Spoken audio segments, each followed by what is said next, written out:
Bonjour. Alors là, ce que nous allons faire, ce serait la construction de la colonne vertébrale. Alors, je vais me mettre en vue de côté pour commencer à faire cette construction. Alors, je suis en vue de côté, là je suis en mode fil de fer, ce qui me convient, et je vais placer mon premier joint, on va dire, dans cette partie-là, et ensuite monter pour pouvoir terminer ma construction. Alors, dans les menus, je vais aller dans Skeleton, Joint Tool, alors je place mon premier joint ici. Alors un, 2, 3, 4. Alors j'en place un quelque part ici. 5, 6. Alors là je serai à la base du cou. 8, ce serait la base de la tête. Et 9, et normalement je m'arrêterai là. Alors si jamais mon personnage avait une mâchoire, en fait il était plus détaillé que ce qu'on a là en ce moment, sans doute je mettrais un joint ici qui serait le pivot de la mâchoire, et ça, ce serait la mâchoire. Et à partir de là, bah, je prendrais ce joint-là, et avec sa rotation, bah, je pourrais ouvrir sa mâchoire. Alors dans notre cas, en ce moment, il n'a pas de mâchoire, alors donc je vais effacer ce joint-là, ainsi que celui-là. On va s'arrêter ici à la tête. Alors, là c'est fait, je viens de placer mes joints. Maintenant qu'ils sont placés, là je peux cacher ma géométrie, je vais les renommer. Alors pour les renommer, je vais suivre la convention de nom que j'avais utilisée avant, qui est avoir le nom du personnage, la partie du corps, le côté où ça se trouve, et dire que ça va être JNT pour dire que ça va être des joints qui vont être bindés, autrement dit collés à la peau. Alors le nom c'est Peter. Alors là ça va être la colonne, alors spine. Alors vu qu'il va y avoir plusieurs joints pour la colonne, ce que je vais faire, je vais mettre les lettres A, B, C pour chacun des joints de la colonne. Alors spine A, alors là le côté c'est le centre, et là c'est JNT, ça c'est ce que je veux. Alors maintenant, on va renommer les autres. Alors celui-là, c'est spine B, celui au-dessus, spine, alors A, B, C. Alors juste valider quelque chose. Alors A, B, C, je descends dans ma hiérarchie. Alors là ça va être D.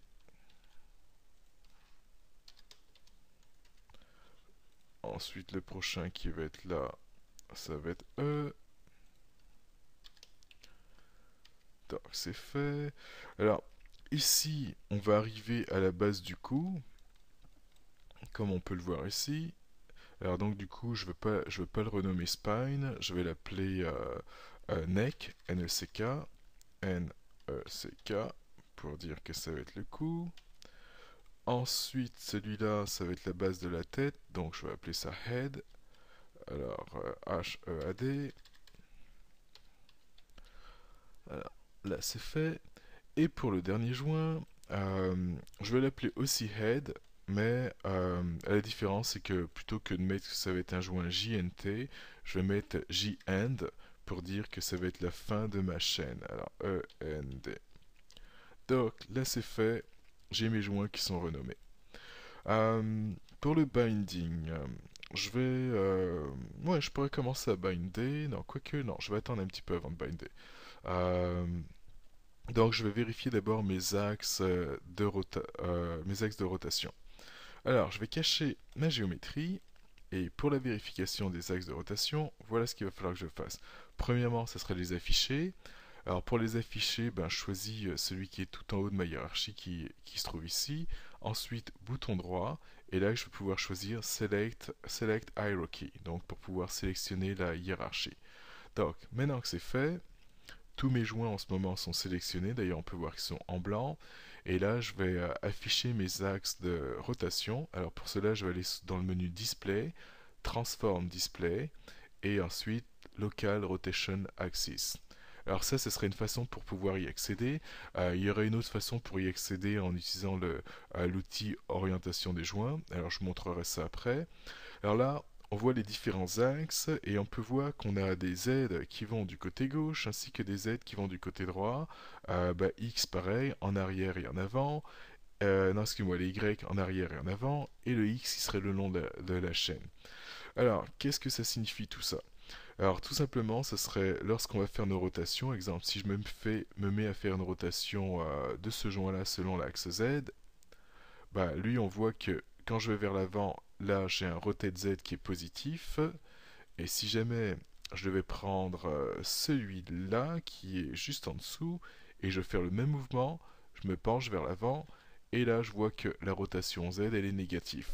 Alors ce qu'il faudrait faire, c'est essayer d'avoir une constance, et cette constance, ben, ce serait si je me mets à plier tous les joints, exemple de ce côté-là, bah, que je décide les avoir tous positifs, leur rotation, ou encore tous négatifs, c'est-à-dire selon le choix que vous voulez faire. Alors, selon ma logique, en fait, la logique que je vais utiliser, je vais me dire, lorsque mon personnage se penche vers l'avant, ça va être positif, donc il va de l'avant, et quand il se penche vers l'arrière, ça va être négatif. Alors ça, c'est ce que je vais faire. Alors là, on peut voir que le joint que j'ai choisi me permet de faire ça. Arrière, c'est négatif, avant, c'est positif. Donc du coup, ce que je vais faire, c'est que je vais m'assurer que tous les joints ont la même orientation que ce joint-là que j'ai testé, et ça signifie avoir le Z sur le côté droit. Alors je parle au niveau de l'écran, c'est-à-dire côté droit. Pour le personnage, c'est son côté gauche. Donc je vais parler pour l'instant d'écran. Alors, donc côté droit.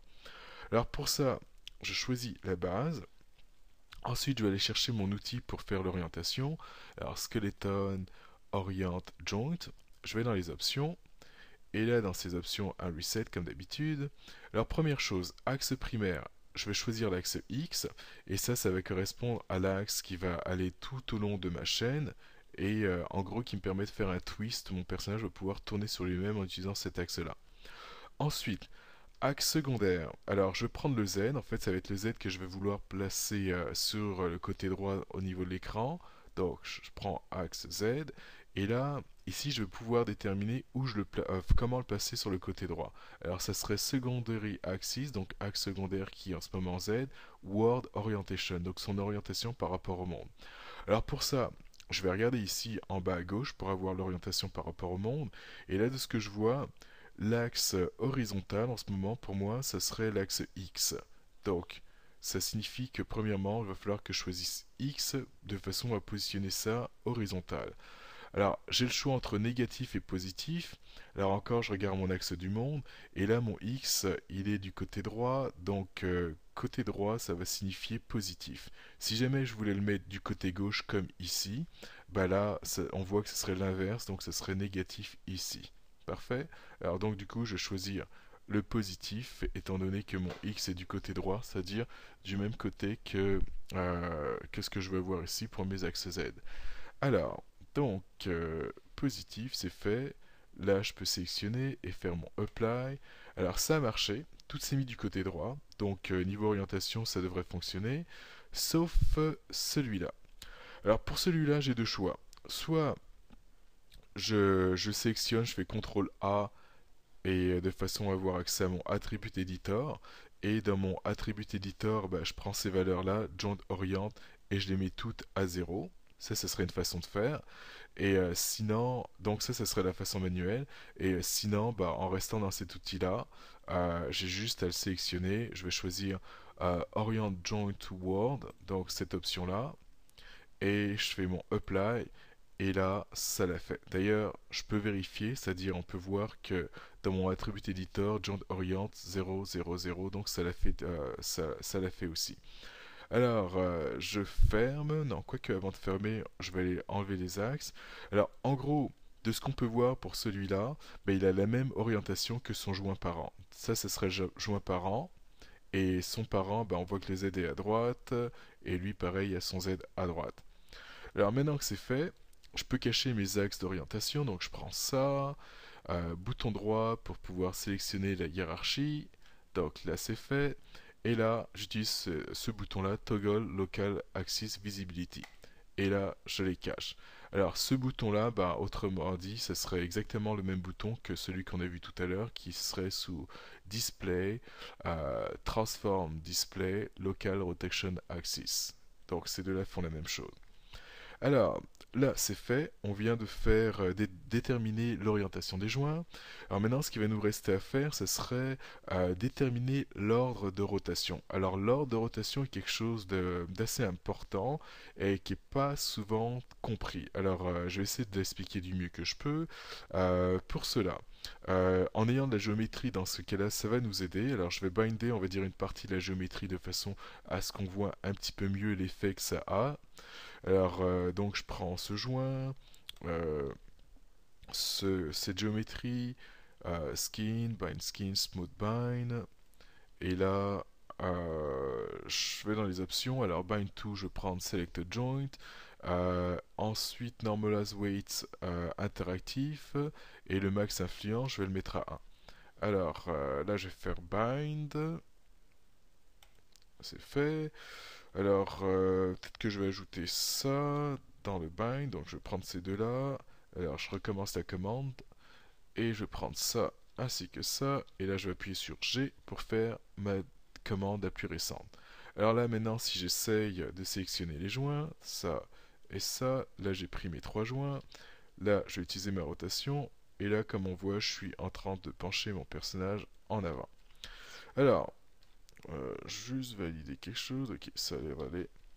Alors, quel est ce problème d'ordre de rotation? Alors, pour pouvoir le voir, la première chose qu'on va faire, c'est qu'on va s'assurer que niveau rotation, qu'on est en mode gimbal. Alors pour ça, ce que je vais faire, c'est que je vais double-cliquer sur mon outil de rotation qui est là. Et en ce moment, en fait, ce que ça fait, c'est que ça va m'afficher des options de la rotation. Et là, dans les trois que j'ai ici, Rotate Mode, je vais m'assurer d'avoir Gimbal sélectionné. Donc pour moi, ça l'est parfait. Alors les gimbals, qu'est-ce que c'est? Bah, finalement, ça va me montrer la façon dont les axes de rotation vont agir, en fait la façon dont ça va être affiché dans le graph editor. Alors, maintenant, donc là on peut voir mes axes. Celui-là en ce moment, ça serait mon axe Z, mon axe X et mon axe Y. Alors en ce moment, si je veux le pencher avant à arrière, donc je prends ça. Alors, avant-arrière, c'est l'axe Z. Donc il se met en avant, en arrière. Maintenant, sur le côté, c'est l'axe Y, comme on peut le voir. Et sur lui-même, c'est l'axe X. Alors, on retient axe Z avant-arrière, Y sur le côté et X sur lui-même. Alors à partir de là, je vais faire quelques tests. Alors on imagine que mon personnage, il regarde sur son côté gauche, donc, il regarde comme ça. Alors, ça aurait été peut-être plus cool si la tête suivait, mais bon, c'est pas grave. Alors, il est tourné, il regarde sur le côté gauche. Et là, rappelez-vous, on avait dit que l'axe Z permettait de se pencher en avant, en arrière. Alors là, je prends l'axe Z, qui est là. Et là, je bouge. Alors, est-ce que c'est vraiment l'axe Z que je manipule? Oui. Alors, c'est lui. Et comme on peut voir, il fait pas vraiment le mouvement avant-arrière. En fait, pour faire ce mouvement avant-arrière, maintenant ce qu'il faudrait que je fasse, c'est que j'utilise plus cet axe-là. Alors déjà, c'est quelque chose qui... on peut être confus par rapport à ça. Et en plus, si je veux me pencher, on va dire, de droite à gauche, enfin en tout cas, les axes, ça marche plus, on va dire, de cette façon-là. Alors, voilà ce que je voudrais. Ce que je voudrais, c'est que quand je me mets à tourner sur le côté gauche, comme ça, mon personnage regarde sur le côté gauche, bah, idéalement, il faudrait que l'axe que j'ai ici en bleu se mette à suivre de façon à ce que je puisse encore le pencher, c'est-à-dire en avant, en arrière. Et là, comme on peut le voir, pour le pencher en avant, en arrière, j'utilise l'axe qui est de couleur vert ici, alors qu'avant, j'utilisais l'axe bleu pour pouvoir me pencher en avant en arrière. Alors il y a de quoi être confus au niveau animation. Si, exemple, dans ce mouvement-là, là je vais en avant en arrière, je me mets à tourner ici, et là je vais plus du tout en avant en arrière, toujours en utilisant le même axe. Alors, on va régler ça, donc c'est juste une question de hiérarchie. Donc axe, mon X va falloir que ce soit mon axe qui va contrôler tous les autres axes. Donc X il va être en haut de ma hiérarchie. Ensuite j'aimerais que mon Z se mette à suivre et que après ce soit mon Y qui se mette à suivre. Alors autrement dit, je vais aller prendre ce joint là, CTRL A pour avoir accès à son attribut editor. Et là, je vais chercher mon ordre de rotation qui est là. Et pour l'ordre de rotation, bah, la façon dont je vais le lire, ça va être le contraire de la hiérarchie que j'ai dit. Alors la hiérarchie que j'avais dit, ça serait X, ensuite Z et Y, de façon à ce que ça suive. Et là, bah, ce que je vais faire, c'est que je vais lire de gauche à droite. Alors, je vais chercher celui qui va donner X, Z, Y. Alors apparemment, ça a l'air d'être celui-là. Et en choisissant ça, regardez la différence. J'espère que X, Z, Y, parfait. En fait, là, je suis en train de lire à l'envers, X, Z, Y. Alors là, je me tourne de ce côté-là, parfait. Et encore avec mon Z, je suis capable de me pencher en avant et en arrière, et ou encore sur le côté. Donc là, on voit que ça fonctionne. Là encore, axe Z, je me penche en avant, en arrière. Et là, je suis capable d'aller sur le côté. Et donc finalement, cet axe de rotation, bah, par rapport à ce que j'ai envie de faire, c'est celui qui va me convenir. Alors, ce qu'il va falloir que je fasse, c'est que je prenne euh, bah, tous les joints et je leur donne le même axe de rotation. Enfin, le même ordre de rotation, qui est en ce moment Y, Z, X. Ça serait en lisant à l'endroit. Alors, je prends ça. Y, Z, X. Je monte. Y, Z, X. Je monte. Y, Z, X. C'est bon. Y, Z, X. Y, Z, X. Y, Z, X. Y, Z, X. Et le dernier, normalement, j'aurais pas vraiment besoin de le changer, mais c'est pas grave. Je vais le changer quand même. Y, Z, X. Alors, la raison pour laquelle je dis j'aurais pas vraiment besoin de le changer, c'est tout simplement que il n'y aura pas d'animation à ce niveau-là, au niveau de la tête, parce que je vais bouger rien. Si je vais bouger, pour bouger la tête, ce que je vais faire, c'est que je vais bouger ce joint-là, qui lui va être attaché à cette géométrie-là qui est la tête. Alors que lui, bon ben, j'attacherai sans doute rien à ce joint-là. Alors, c'est fait, alors que je regarde ça. Alors, c'est une bonne chose de les vérifier parce qu'on peut facilement se tromper. Alors, je vérifie de nouveau. Donc, Y, Z, X, ça c'est bon. Ah, bah là, je peux voir que c'est pas bon. Enfin, c'est pas la même chose. Y, Z, X. Alors, lui, je vais le changer. Alors, Y, Z, X. Et là, je recommence depuis le début. Alors, Y, Z, X, c'est bon. Y, Z, X, Y, Z, X, je continue. Alors là, ce que je fais, c'est que je monte dans ma hiérarchie de façon à sélectionner les joints un à un. Alors là ça va, et là ça va. Alors c'est une bonne chose de vérifier, en fait, par habitude, je sais pas pourquoi, mais genre, il m'en manque toujours un, alors donc c'est bon de vérifier. Alors, là, le bind, c'était plus pour vous expliquer à ce niveau-là. Alors, ce que je vais faire, je vais débinder ma géométrie. Pour ça, bah, j'ai juste à la détacher. Donc, je prends ma géométrie, je vais sous Skin, et là, je vais faire détache. Là, je fais G pour faire la même chose, G pour la même chose. Et là, que j'essaye, parfait, il n'y a plus d'influence. Alors, je vais pouvoir rebinder tout à l'heure. Euh, Là, c'est donc ça, c'est bon. Alors, je vais cacher ma géométrie maintenant. Elle est cachée. Alors, voilà ce que j'ai. Mes joints sont renommés. Parfait.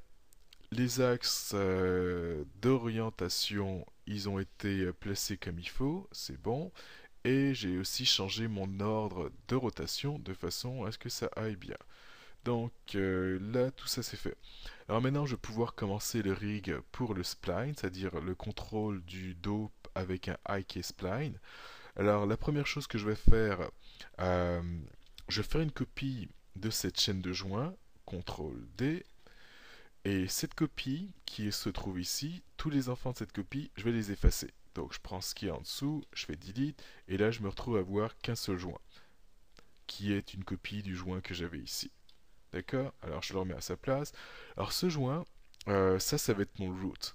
Donc ça va être le joint qui va être le plus haut dans ma hiérarchie, qui va me permettre de contrôler, on va dire, les autres parties du corps. Alors, bon bah, je pourrais effacer ça, JNT, ça je vais l'effacer, et je vais appeler ça Peter Root, R-O-O-T, quoique je pourrais rajouter joint, J-N-T, et ok, on va garder la même convention de nom, alors c'est tac. Alors il se peut que que je change le nom, enfin peu importe, ça va être mon route. Alors, maintenant, je vais placer mon iCandle spline. Alors, je vais le placer, je vais partir de mon joint spine A et je vais m'arrêter ici qui va être mon joint spine E.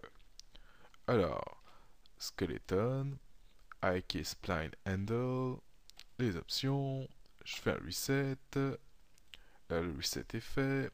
Alors pour être sûr de ne pas me tromper, parce que je pourrais me tromper et cliquer sur le root plutôt que de cliquer sur le spine, alors je vais cliquer ici sur le spine A, qui pourrait indiquer le début, et la fin, si on voit la géométrie, ça serait ici, c'est-à-dire le joint qui serait spine E, et là je viens de créer mon iCandle.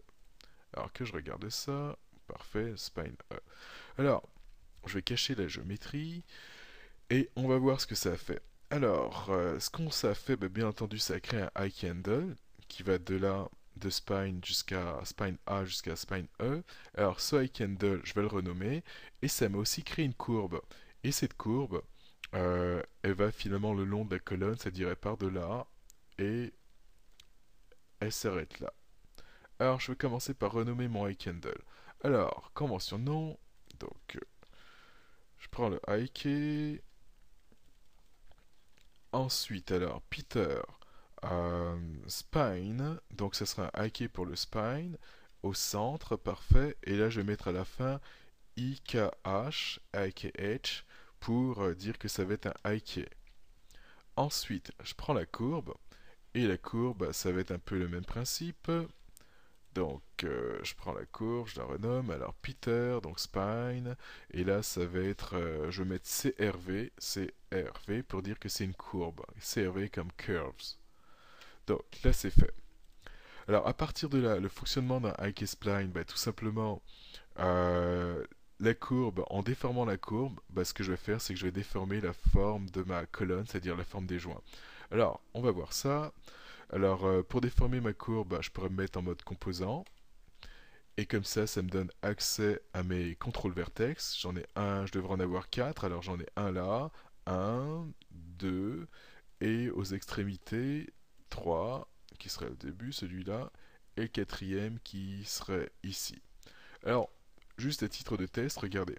Je prends celui-là, tac tac, et là on voit que je déforme la courbe, et en déformant la courbe, bah j'ai mes joints qui suivent. Parfait, là j'ai fait un double pour le remettre comme c'était. Alors, l'animateur, on va pas lui demander d'attraper les contrôles vertex pour pouvoir bouger le dos. Alors donc on va lui simplifier la tâche en ajoutant des clusters. Alors, les clusters, ben, en gros, ça va être une façon de regrouper des composants. Alors là, les composants que je vais prendre, je vais faire un total de 3 clusters. Je vais prendre le premier contrôle vertex ainsi que le second. Et là, je vais aller dans Create Deformer cluster qui se trouve ici. Alors je vais dans les options, ensuite je fais un reset, et ce que je vais faire, je vais activer le mode relatif. Alors ça va être très important de l'activer, sinon lorsqu'on va tout mettre ensemble, on risquerait d'avoir des déplacements, on va dire, indésirables, en fait, des déformations, enfin, en gros, ça sera pas beau. Alors là, je vais faire Create. Alors j'ai mon cluster qui est créé. Je vais déplacer son pivot. Alors j'appuie sur la touche Insert. Et pour celui-là, le pivot, je vais le mettre au niveau du joint root ou encore du spine. Donc là, je viens de faire mon snap. Donc là, c'est fait. Alors, je vais tester le cluster. Alors si je prends le cluster, ok. Alors je vais me mettre en mode objet. Je prends le cluster. Et là, si j'essaye, on va dire, faire une rotation à partir de là, ben là on peut voir que je suis en train de contrôler la colonne. Alors là, undo. Alors je vais reprendre encore ma courbe. Oh, quoique je vais renommer les clusters après. Donc ça, ce serait mon cluster 1. Je me mets en mode composant. Alors ça et ça, c'est deux contrôles vertex. Ça y est, je les ai pris. Alors je vais prendre les deux derniers, je vais faire un cluster pour eux tout seuls. Alors je prends celui-là, Create Deformer Cluster, c'est fait. Alors je reprends ma courbe, je m'assure d'être en mode composant et je vais prendre le contrôle vertex. Alors je regarde à droite dans mon channel box pour que ça m'indique que c'est vraiment un contrôle vertex qui est sélectionné. Et là, create deformer et encore cluster. Alors là c'est fait. Alors pour les deux suivants, j'ai pas vraiment besoin de déplacer le pivot, je vais les laisser tels quels. Alors que celui-là, vu qu'il prenait deux contrôles vertex, ben, j'ai mis le pivot, on va dire, au niveau du root. Alors je les renomme. Alors toujours même convention de nom. Alors ça serait mon cluster 1. Alors, Peter Spine, C, et là je veux dire cluster 01. Cluster 01. Donc ça c'est fait. Alors là ça va être mon cluster 2. Euh, alors, attendez, je vais faire ça. Donc,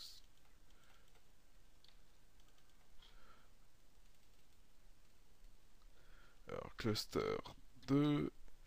Et pour terminer, le cluster 3. Parfait. Alors là, j'ai mes clusters qui sont placés. Alors, quelque chose qui pourrait être intéressant, c'est lors de la manipulation, plutôt que d'avoir à sélectionner les clusters, avoir des courbes. Des courbes seraient un petit peu plus intuitifs. Alors, ces courbes, bah, je vais les construire. Vous pouvez soit les faire manuellement ou encore utiliser un script. Je vais utiliser un script qui va me les créer automatiquement. Alors, je vais chercher ce script. Alors, qu'est-ce que je vais prendre? Je vais prendre des formes plates, donc des flèches. Alors, je vais prendre les 4 gros, on va voir ce que ça donne. Alors, 4 gros, ça me donne ça. Ok, ouais, je suis partant pour ça. Et pour... donc ça va être pour les deux du haut. Et je vais en prendre un qui tourne. Alors, qu'est-ce que j'ai? Rotation Arrow, 180 fat, on va l'essayer. Euh, Ouais, il me convient, donc je vais prendre celui-là. Parfait. Alors, là j'ai mes courbes, alors je vais placer mes courbes et au besoin les ajuster par rapport à mon personnage. Alors, on va se mettre en vue de côté. Et là, donc celle-là, je vais te cacher la grille. Alors celle-là, je vais la... Alors ce que je vais faire, c'est positionner finalement ces courbes à peu près aux endroits où se trouvent les clusters. Donc j'en ai une ici, CTRL D, une quelque part ici, et le dernier qui va être ici, je vais le mettre en mode objet. Je vais le placer comme ça, tac. Alors si je mets tout à 0 ici, qu'est-ce que ça me donne en termes de rotation? Alors, une rotation de 90 degrés, ça me donne ça. Et là, je vais le mettre comme ça. Ok, ouais, comme ça, j'aime bien. Parfait. Alors la géométrie. Alors je regarde ce que ça donne par rapport à mon personnage. Alors peut-être que je pousserai ça ici. Ça, peut-être que je le mettrai un peu plus là. Et ça, un peu plus proche du corps. Tac. Ok. Alors, maintenant que mes courbes sont positionnées, alors ce que je vais faire, c'est un freeze transformation et les renommer. Alors, je vais faire ça d'un seul coup. Alors, je prends les trois courbes, modify freeze transformation, ou encore je vais ici. Parfait. Donc là, tout est à 0. Et pour les renommer, on va suivre encore la même convention de nom. Alors, donc spine 1, control, 2 et 3. Alors, ça, c'est les noms que je vais donner. Alors, qu'est-ce que j'ai? Si je prends exemple celui-là.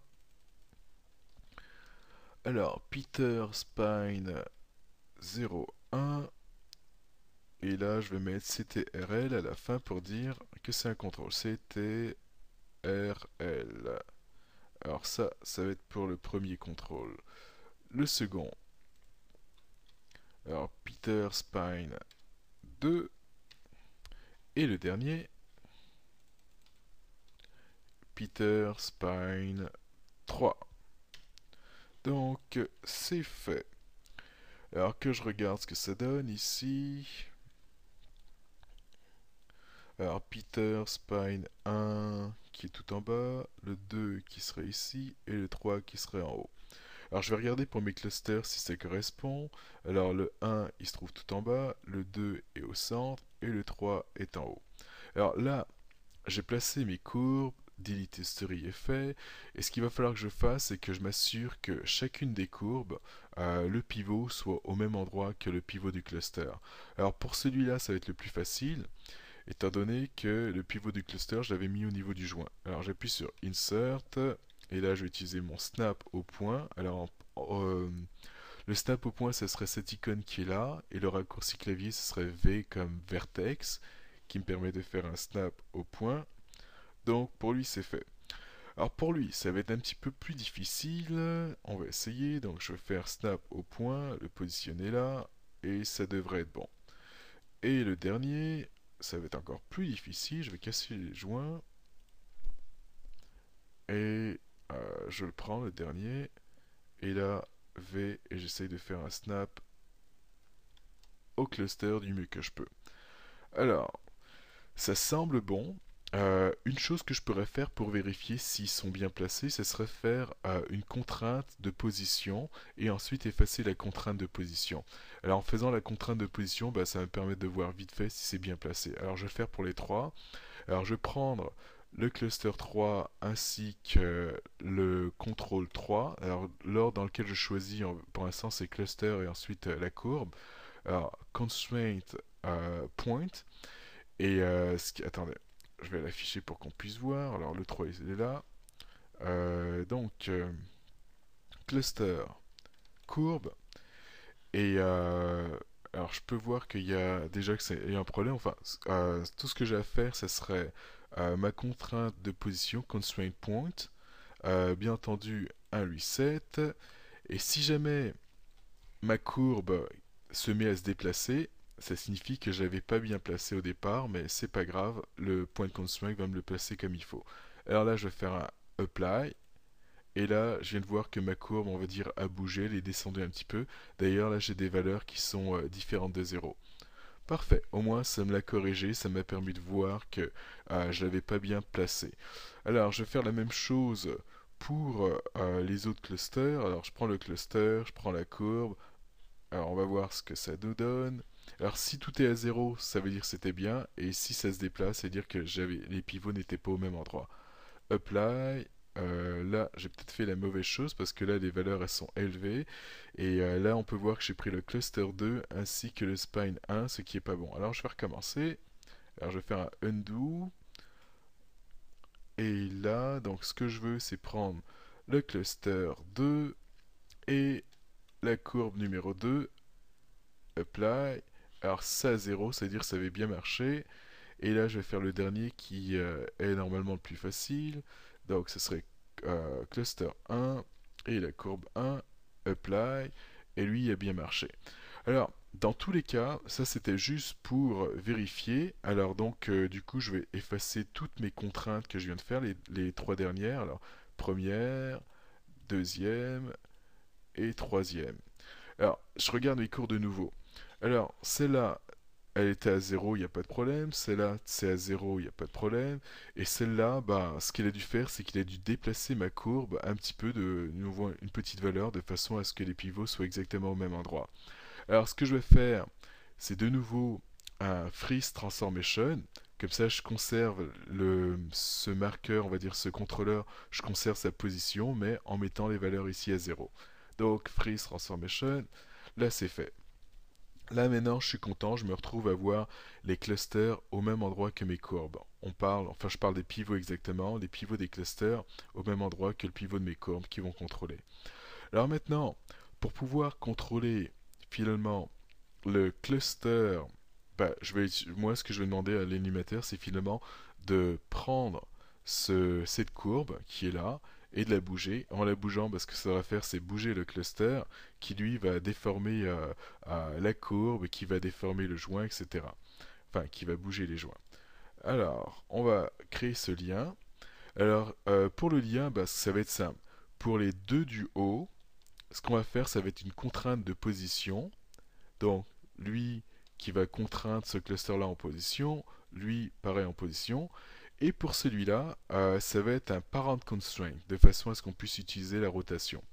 Alors je vais commencer par celui-là. Alors donc la courbe numéro 1, le cluster 1, constraint parent. Alors le reset comme d'habitude, add. Alors là c'est fait. Alors je peux le tester afin de voir ce que ça fait. Maintenant je prends ma courbe, je fais des rotations et on voit que je suis capable de bouger le cluster qui en ce moment est en train de déformer ma courbe. Parfait.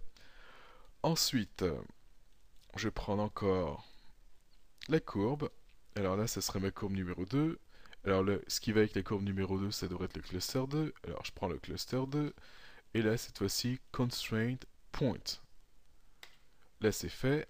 Alors, comme vous le savez, j'ai l'habitude de faire des resets. Mais bon, là, je suis certain de mes options. C'est-à-dire que c'est les options par défaut. Donc, il n'y a pas de problème.